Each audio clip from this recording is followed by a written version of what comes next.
Alors aujourd'hui on va voir comment faire sa lessive maison, donc ce sera de la lessive liquide et non en poudre. Vous allez voir qu'on aura besoin de très peu d'ingrédients, que c'est une recette très rapide à faire et que ça revient beaucoup moins cher que d'acheter sa lessive directement en magasin. Donc pour cette recette on aura besoin d'1 litre d'eau bouillante, d'une cuillère à soupe de cristaux de soude, de 20 g de savon noir, de 20 g de savon de Marseille et quelques gouttes d'huile essentielle pour parfumer tout ça. Tous ces ingrédients, moi je les trouve en épicerie en vrac, comme ça je ne prends que la quantité dont j'ai besoin pour ma lessive et ça revient à peu près à 40 ou 50 centimes le litre.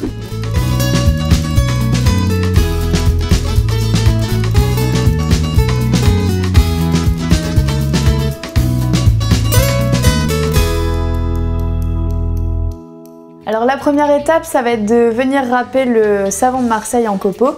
Vous pouvez l'acheter directement en copeaux, mais c'est vrai que ça revient moins cher de l'acheter en gros bloc comme ça. Et puis de venir le râper tout simplement avec un économe. Donc le savon de Marseille, moi j'opte pour la marque Marius Fabre, un savon labellisé. Il faut savoir qu'il n'y a que 4 savonneries labellisées en savon de Marseille en France.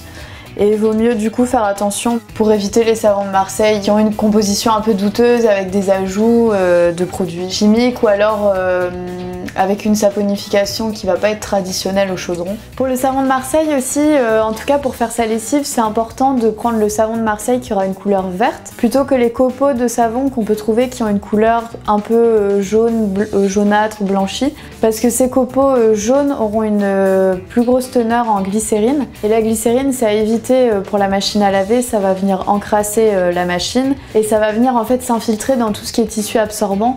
Donc si vous lavez vos serviettes ou même vos couches lavables ou ce genre de choses, bah, ça va venir altérer en fait le produit. Donc vraiment prendre un savon de Marseille de couleur verte. Alors maintenant on va pouvoir venir tout mélanger. Donc on va mettre nos 1 litre d'eau bouillante. Je vais venir mettre mes 20 g de copeaux de savon, mes 20 g de savon noir ensuite, et je vais venir ajouter une cuillère à soupe de cristaux de soude. Voilà, donc là on a tous les ingrédients sauf l'huile essentielle que je viendrai ajouter dans la bouteille directement à la fin. Bien faire en sorte que le mélange soit homogène, que le savon soit entièrement dissous. Quand on a notre mélange, on va attendre que ça refroidisse un peu.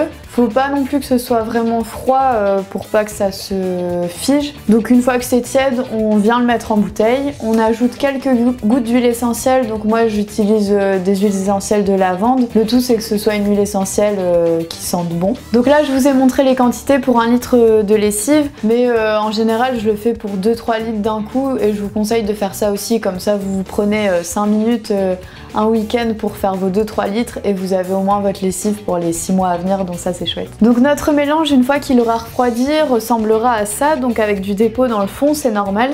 Il suffit juste de bien agiter votre bouteille avant de lancer votre machine. Au niveau des quantités, on mettra à peu près 50 ml de lessive pour 7 kg de linge. Vous pouvez mettre la lessive directement sur le linge et pas dans le tiroir de la machine. Il existe aussi 2-3 petites astuces qui viennent compléter cette recette de lessive maison. Nous par exemple, on utilise du vinaigre blanc qu'on met dans le bac d'adoucissant. Ça va permettre d'adoucir le linge et au passage de détartrer votre machine. Vous pouvez aussi également ajouter directement une cuillère de percarbonate ou d'agent blanchissant, c'est le même produit. Vous ajoutez cette cuillère dans votre linge avant de lancer la machine, ça va permettre de rendre le linge plus blanc ou c'est pas mal aussi si le linge est vraiment très sale.